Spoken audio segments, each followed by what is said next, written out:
Olá, caros alunos do Instituto Eupídio Donizete, eu sou Lucas Bittencourt, advogado, mestre em Direito, e venho acompanhando vocês no estudo de Direito Constitucional, mais especificamente falando do nosso Sistema Tributário Nacional. Bem, pessoal, seguinte, a gente está falando aí do artigo 150, a gente está tratando das imunidades, e a gente está vendo aquelas imunidades que constam ali dentro do inciso 6º do artigo 150, mais especificamente nas alíneas, né, que se seguem aí ao inciso 6º do artigo 150 da Constituição Federal.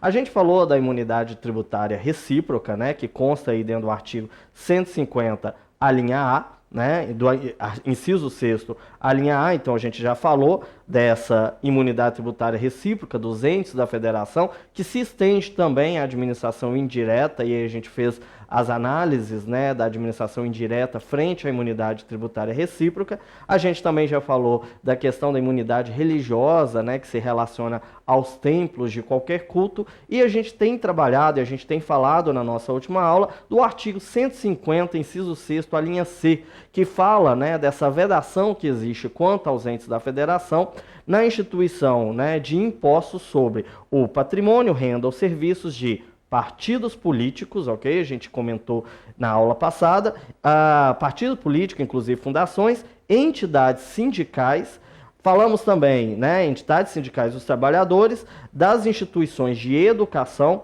e de assistência social sem fins lucrativos, atendidos requisitos estabelecidos em lei.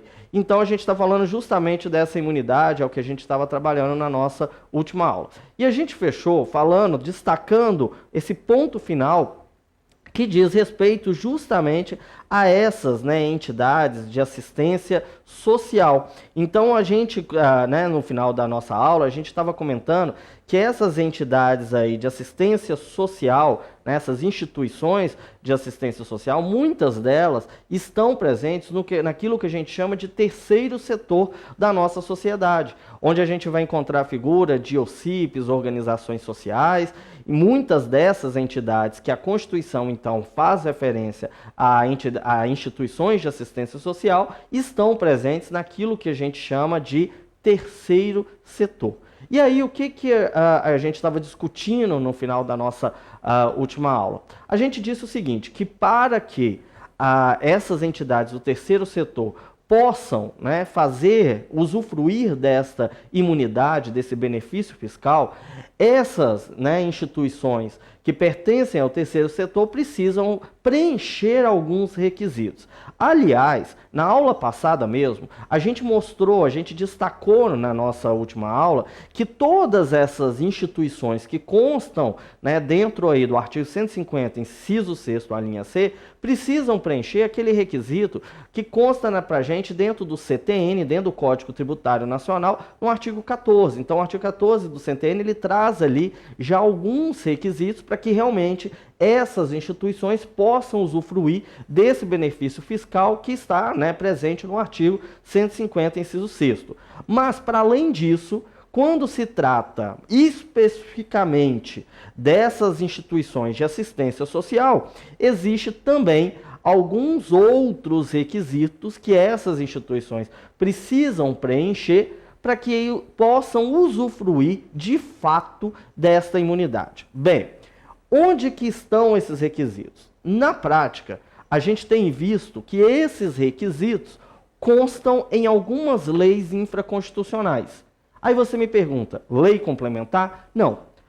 Em muitos casos, essas instituições do terceiro setor trazem algumas leis que disciplinam sobre tais instituições. Sistema S, OCIPs, organizações sociais, todas essas instituições que fazem parte daquilo que a gente chama de terceiro setor da sociedade, possuem algumas leis infraconstitucionais que disciplinam sobre essas instituições. E muitas vezes, na nossa prática do dia a dia, a gente tem encontrado dentro dessas leis estes requisitos para que realmente tais instituições possam usufruir de tal benefício fiscal. Diante disso, surge a seguinte indagação. A gente, né, se depara com o seguinte questionamento. Pode tais leis infraconstitucionais, leis ordinárias, trazerem requisitos para além né, daquilo que já consta no artigo 14 do CTN, pode essas leis preverem alguns requisitos, trazerem requisitos a essas instituições do terceiro setor, para que essas instituições, preenchendo esses requisitos, possam usufruir do benefício fiscal da imunidade que consta no artigo 150, inciso 6º, a linha C? Pode essa lei infraconstitucional assim prever? Então vamos analisar esse ponto e vamos ver qual que é o entendimento sobre esse assunto. Olha só, então, só relembrando no final da nossa última aula que a gente disse que a temática das imunidades tributárias que beneficiam entidades sem fins lucrativos representam, em muitos casos, o chamado terceiro setor, conforme eu estou explanando desde o início dessa nossa aula também.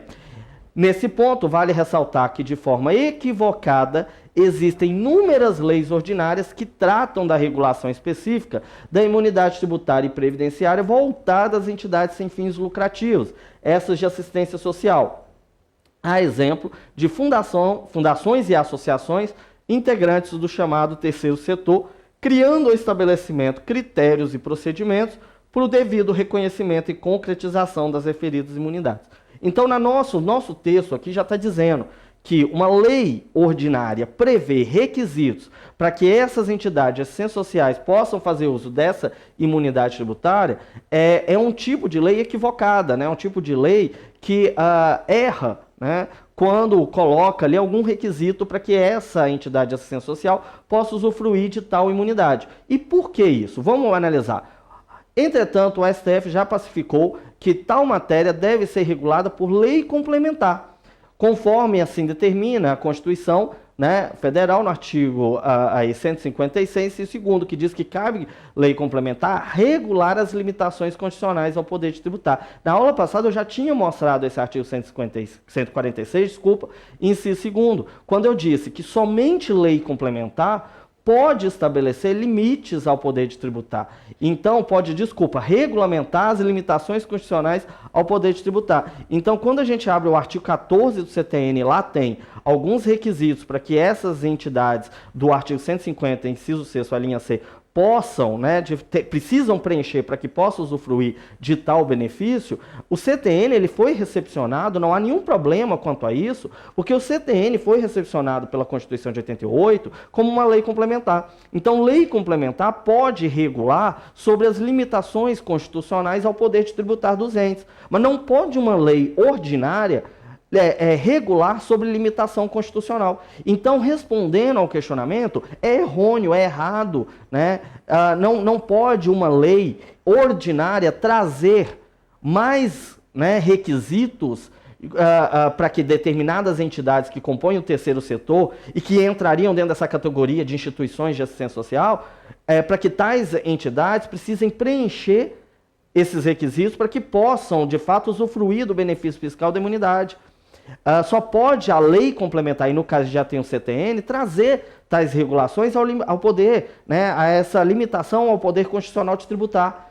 Só pode lei complementar assim regular, e não uma lei ordinária. Então, só continuando aqui, portanto, segundo decisão do STF, a lei capaz de determinar tais requisitos é o Código Tributário Nacional, é o CTN, que foi recepcionado pela nossa, né, Carta Magna com status de lei complementar. Sendo assim, o STF determinou que para imunidades tributárias serem reconhecidas, lei ordinária não pode estabelecer requisitos e exigências tais como certificado de entidade beneficente ou filântropa, né, e nem títulos de utilidade pública. Então, vamos marcar aí, lei ordinária não pode estabelecer requisitos e exigências, tá certo? Somente lei complementar. Então, não pode uma lei que verse sobre o CIP, sobre uma organização da sociedade civil de interesse público, uma lei que trata sobre organização social, ou seja, todas essas que compõem o terceiro setor e que possuem leis ordinárias que disciplinam sobre tais entidades, ok? Trazer ali, né, requisitos para que tais entidades possam efetivamente usufruir desse benefício fiscal, dessa imunidade, que consta no artigo 150, inciso 6º, a linha C da Constituição Federal. A gente já tem os requisitos, já existem os requisitos previstos no CTN, que já são direcionados a tais entidades e que tais entidades precisam preencher para que possam usufruir desse benefício fiscal. Então, esses requisitos já existem e estão em uma lei complementar, conforme assim determina o artigo 146 da Constituição Federal.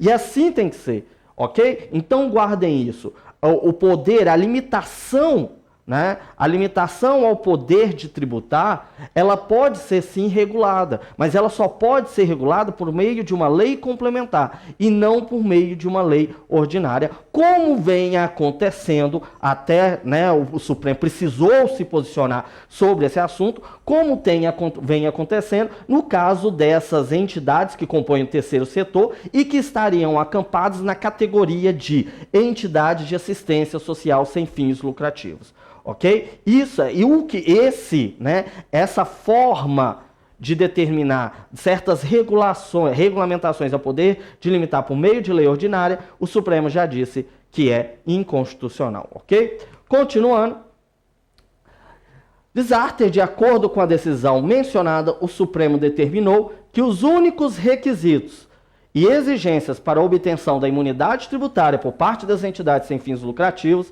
a exemplo da cota patronal do ISS, a gente vai falar um pouco melhor dessa questão aqui do ISS, são os estabelecidos no artigo 14 e seus respectivos incisos do Código Tributário Nacional, por se tratar de lei complementar recepcionada pela Constituição Federal e que devem ser cumpridos em sua totalidade por todas as entidades do terceiro setor. Então aqui só está uma conclusão de tudo isso que eu acabei de discutir, acabei de falar, né, aqui com vocês, ok? Seguindo, tá aí novamente, então só para a gente lembrar o que consta no nosso artigo 14 do CTN, que diz, né, que essas entidades devem cumprir esses seguintes requisitos, que é o de não distribuição de qualquer parcela de seu patrimônio e renda a qualquer título, o de aplicar integralmente no país os seus recursos na manutenção de seus objetivos institucionais e o requisito de manterem escrituração de suas receitas e despesas em livros revestidos de formalidades capazes de segurar a exatidão. Esse requisito a gente já tinha mostrado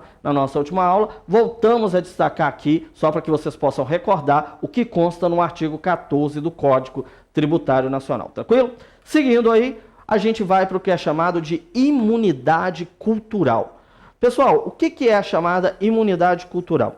A imunidade cultural é aquela que vai recair sobre livros, né, sobre o que a gente vai chamar de periódicos e papel destinado à impressão desses livros, né, e desses periódicos. A ideia é permitir com que as pessoas possam ter o livre acesso à cultura, possa ter o livre acesso à manifestação cultural, a gente pode dizer dessa forma, e que as pessoas também, né, possa ser assegurado por meio, né, dessas publicações o acesso, né, o acesso também, né, até a questão da educação, até a questão, né, da manifestação de pensamento, ou seja, indiretamente, essa imunidade cultural ela acaba por abranger vários, né, ela acaba por trazer vários outros direitos que estão dentro do nosso texto constitucional a partir do artigo 5º. Então, visa essa imunidade cultural assegurar não só o livre acesso das pessoas à cultura, mas também permite às pessoas aumentarem ainda mais toda a sua questão de acesso à educação, todas as questões que se relacionam à livre manifestação de pensamento. Então, indiretamente, a gente acaba por abarcar dentro dessa imunidade cultural vários outros direitos, protegendo vários outros direitos, que não só aquele direito que se relaciona, né, ao acesso direto à cultura.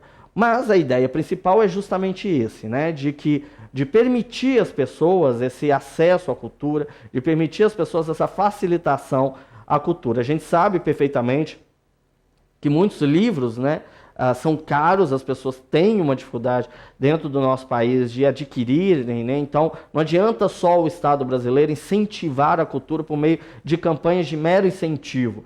mas existe também a questão econômica que envolve esse tipo de mercado. Então a gente sabe perfeitamente que de nada adianta a gente ficar incentivando a cultura se não tiver um acesso econômico mais fácil. E como que a gente facilita esse acesso econômico? Como que a gente faz com que as pessoas possam, de fato, adquirirem livros, de fato as pessoas possam adquirir periódicos, para que possam se informar melhor, para que as pessoas possam ter uma maior, cultura relacionada às questões da nossa sociedade, da nossa vivência aí social do nosso país e até também mundial, através do barateamento dos valores que se relacionam a esses livros. E para baratear, a gente precisa, consequentemente, reduzir o valor tributário que incide sobre esses bens materiais aí.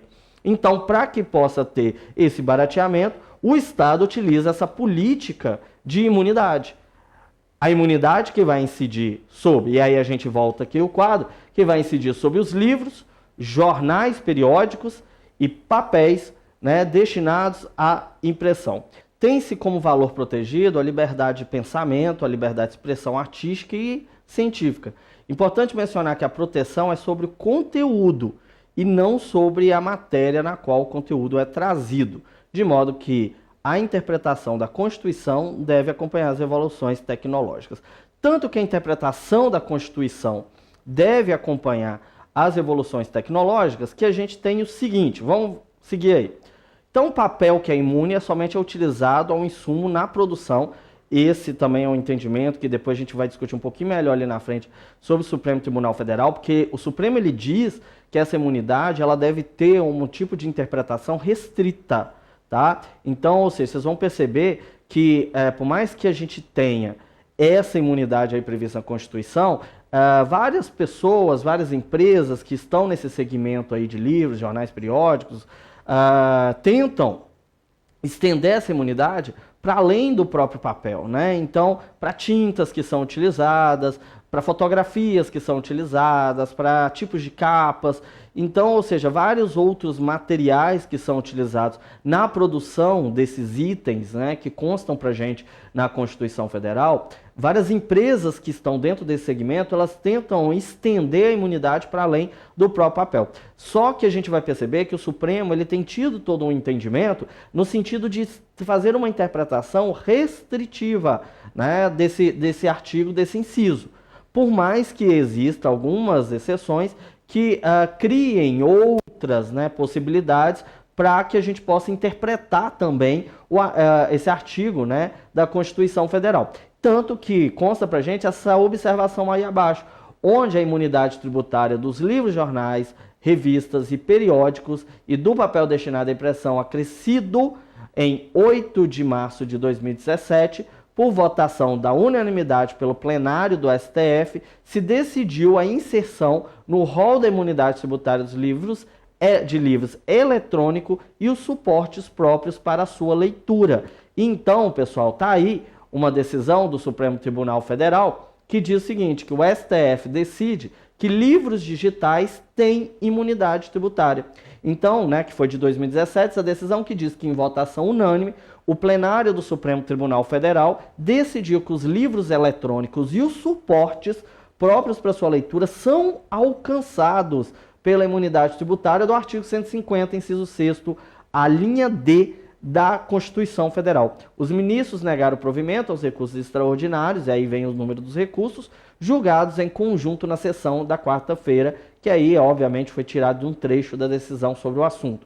Para o colegiado, a imunidade tributária a livros, jornais, periódicos e o papel destinado à sua impressão deve abranger os livros eletrônicos, os suportes exclusivos para leitura e armazenamento, além dos componentes eletrônicos que acompanham o material didático. Então o Supremo ele já fez sim uma interpretação um pouco mais extensiva, Então, quando fala, logo no início a gente falou assim, olha, a imunidade ela deve levar em consideração a questão aqui no que diz respeito ao conteúdo de um modo geral, Então, ou seja, se é um livro, não interessa se é um livro que está sendo impresso, ou se está sendo um livro que vem por meio digital, por meio online hoje. Ou então, se é um periódico, não interessa se ele está sendo impresso no papel ou se ele está vindo para o modo online. Então, só voltando à observação que a gente colocou logo no inicinho aqui, né? Aqui fala, olha, tem-se a proteger a liberdade de pensamento e a liberdade de expressão artística e científica. E importante mencionar que a proteção é sobre o conteúdo e não sobre a matéria exatamente. Então é um livro, não interessa se o livro, segundo o entendimento do Supremo hoje, ele é um livro impresso ou ele é um livro digital. Se é um jornal, periódicos, né? Aí não interessa se ele vem através do meio impresso ou então desse meio digital, do meio online. E porque o Supremo veio com esse entendimento que a gente acabou de ver a decisão, no sentido de entender que esses livros eletrônicos e suportes próprios à leitura também vão estar alcançados pela imunidade tributária. Ok, o Supremo já deu essa decisão, o Supremo, então, por meio dessa decisão, acaba por nos evidenciar um tipo de interpretação um pouco mais extensiva dessa imunidade. Mas é importante a gente destacar que a interpretação, né, desse inciso, na verdade, ela segue uma ideia muito mais restritiva. O Supremo abriu, sim, uma exceção para dizer, olha, os livros digitais, eles vão estar abarcados também, né, por essa imunidade. Ok, o Supremo deu essa decisão. E alguns podem entender que aí foi uma ideia, né, houve uma interpretação do Supremo um pouco mais extensiva desse artigo e desse inciso aí no caso. Agora, no geral, não é esse o perfil das decisões do Supremo sobre o assunto.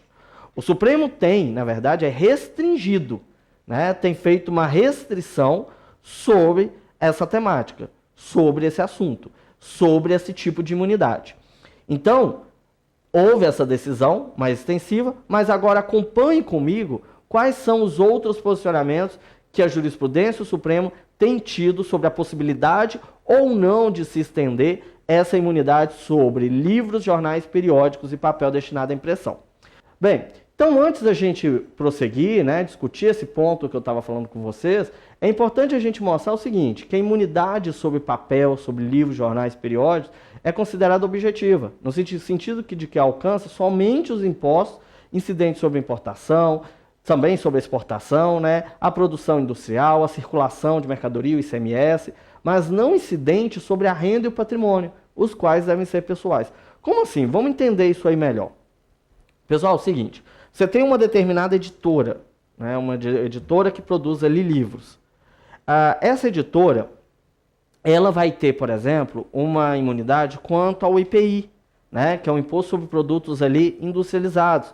Então, essa editora ela não vai pagar sobre o IPI, né? Então, o IPI ela não vai pagar. A questão que diz respeito aí à importação, né? Ou seja, todos esses impostos que recaem sobre a coisa, sobre o bem, ela não vai ter que pagar. Acontece que essa editora, obviamente, que ela obtém renda.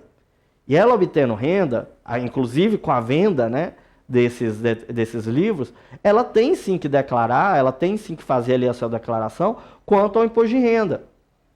Tá certo? Essa editora, ela também tem ali, por exemplo, a sua sede, o local onde está presente, onde que, né, tem a sede daquela determinada editora, e a sede dessa editora tem que pagar, por exemplo, ali o IPTU.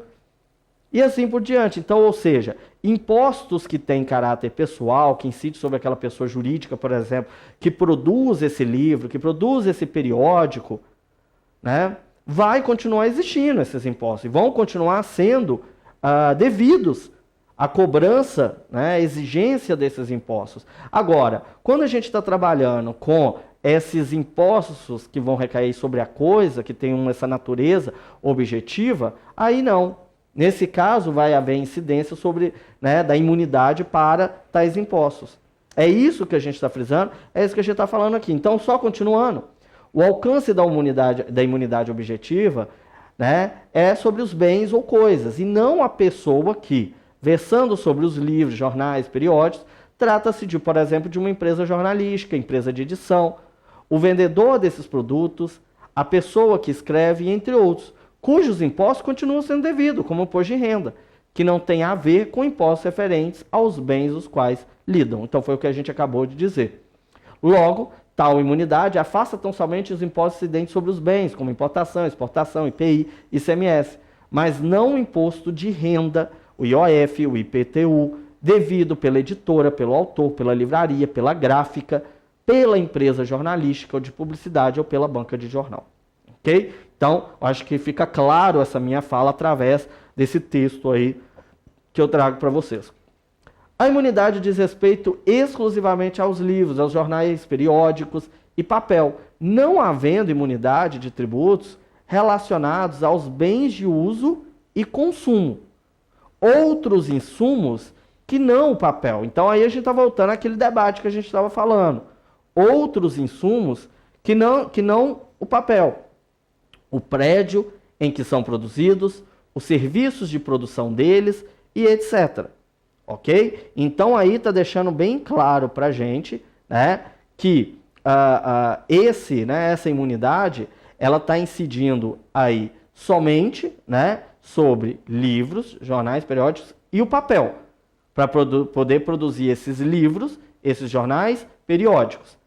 Ok? Não se estendendo a outros insumos que não o papel, o prédio que são produzidos, os serviços de produção deles. São o papel e o produto prontos que recebem a imunidade, não fazendo jus os subsídios para a sua produção.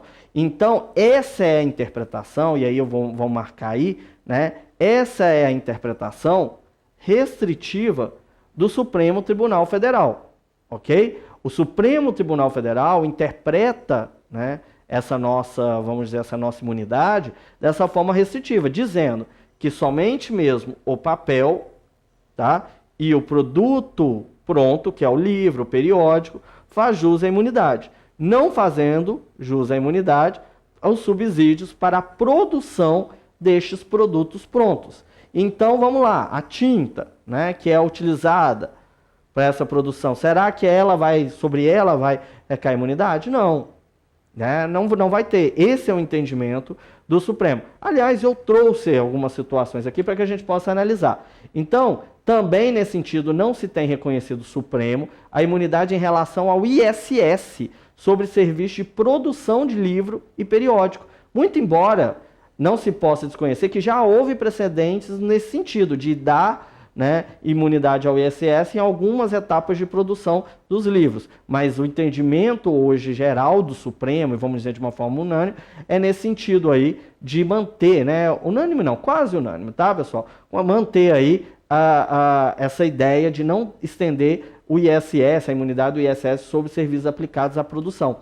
Então, olha só, nesse sentido, não se tem reconhecido a abrangência da imunidade de livros, jornais, periódicos e papel sobre os serviços de composição gráfica necessária à confecção do produto final, a distribuição de periódicos, revistas e publicações, jornais e livros, tá? Então, esse serviço de distribuição dos periódicos, as revistas, as publicações, dos jornais, dos livros, também, né, esse serviço aí não está abarcado com essa imunidade. Os atos subjetivos de movimentação e transmissão de valores e de crédito de natureza financeira. Aqui está muito relacionado à questão do IOF, né, que aí já tem um caráter pessoal.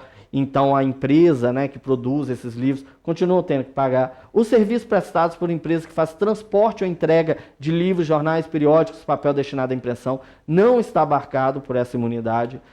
Os serviços de distribuição de encartes de propaganda de terceiros por jornais e periódicos, as capas duras auto-encadernáveis utilizadas na distribuição de obras para fins de incrementar a venda de jornais, a tinta para impressão de livros, jornais e revistas periódicos, os encartes de propaganda distribuídos com jornais e periódicos, tudo isso não tem sido reconhecida a imunidade sob, né, esses serviços que existem ou esses itens, esses insumos que são utilizados na produção desses livros, desses jornais, desses periódicos, ok?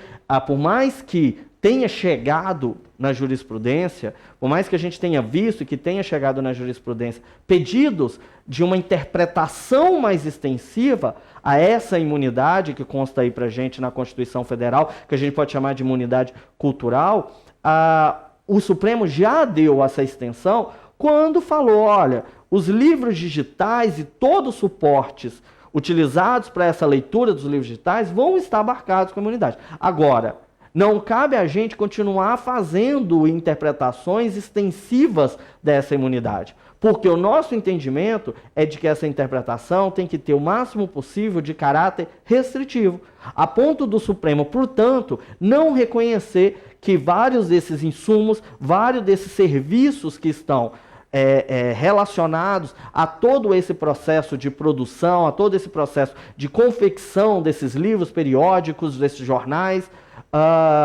não vão estar de forma alguma abarcados por essa imunidade. Então a imunidade existe quanto a esses itens que a Constituição diz: livros, jornais, periódicos, e o papel utilizado para impressão.